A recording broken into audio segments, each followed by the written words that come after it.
If you've ever wondered why you put on weight after you've ridden really long for a couple of rides over the weekend, then this video is for you.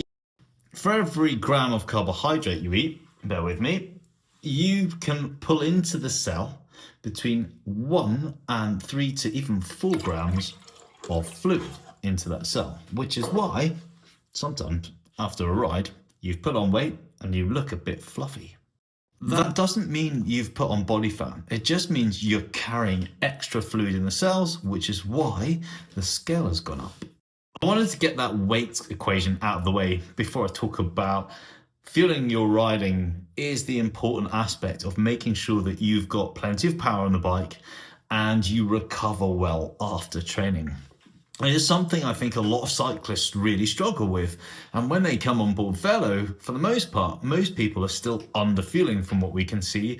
Very rarely we take on someone who really understands what they need in terms of carbohydrates.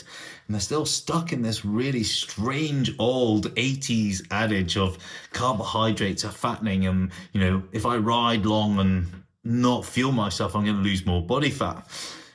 Just doesn't work that way. And I know that quality in training matters massively, because if you train right, you train well, and you put decent power out, you come off that bike feeling emotionally really good, feeling strong, able to do that and repeat it again. Whereas if you're under fueling, you can often be getting off that bike, scratching your head saying, well, I'm doing all this training and I still feel rubbish.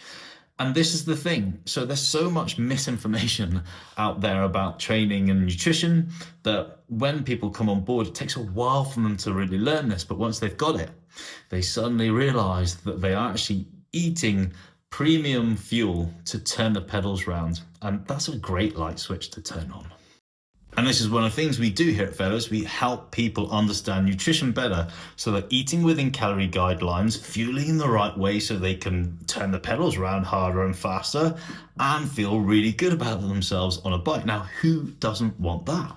There's loads of cyclists out there who've had that light bulb moment where they realized that they were under fueling, rectified it and started riding better. If that's happened to you, stick a comment in the box below. I'd love to hear your stories. And if you've just come across my page or you've watched some of the stuff I've done before and you haven't done already, hit like and drop me a follow.